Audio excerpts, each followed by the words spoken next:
مومن دی به نظریاتی وي، دی به عقیدتن مومن وي، دی به د زړه نه مومن وي، دی به صرف سرسری مومن به نه وي، سطحی مومن به نه وي، بلکې دی به د عقیدې نه مومن وي.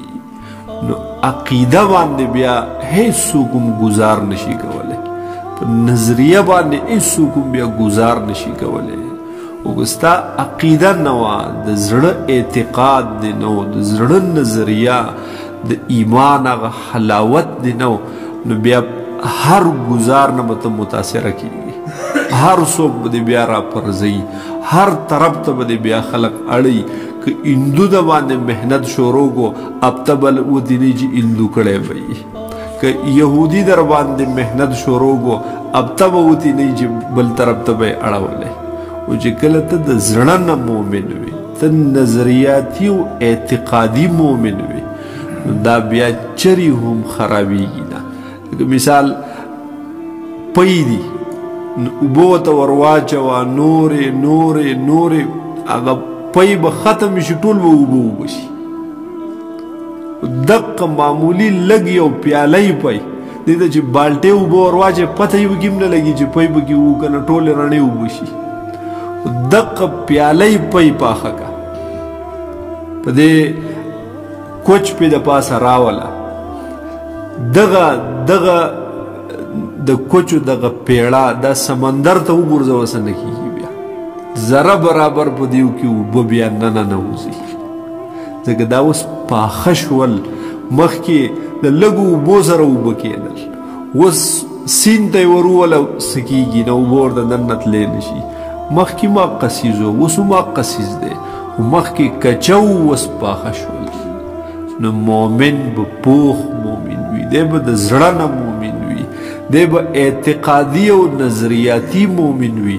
په د یو قسم باد بیا هغه اثر نشي ورغورځولی، یو قسم خلق په سرو کافرو کې دی پاتې کېږي، په د باندې بیا خپل هغه رنګ نشي چړاولی.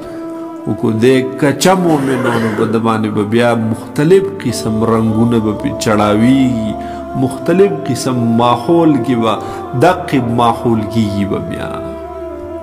تبلیغ کې یو کس لاړ شي، بهترین ښکلې ږیره پرېږدي، ښایسته نیک سړی شي، بیا چې کله واپس د خپل ماحول ته راشي، میاشت دوه تېره شوي ني چې بیا هغه زړه بلا ترې نه جوړه شي.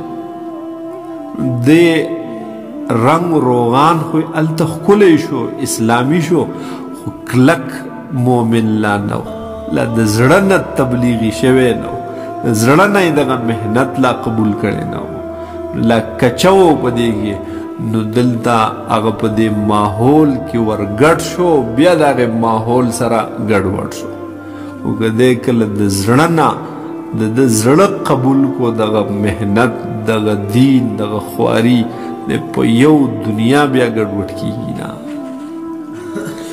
نو دقه ذکر کوي، اولئک الذین یعلم الله ما فی قلوبهم، په ژبه باندې ډېر څه وایي چې جي د خیر دپاره تلي، داسې تلي، هغسې تلي، خدای ته معلومه ده چې په زړه کې څه دي.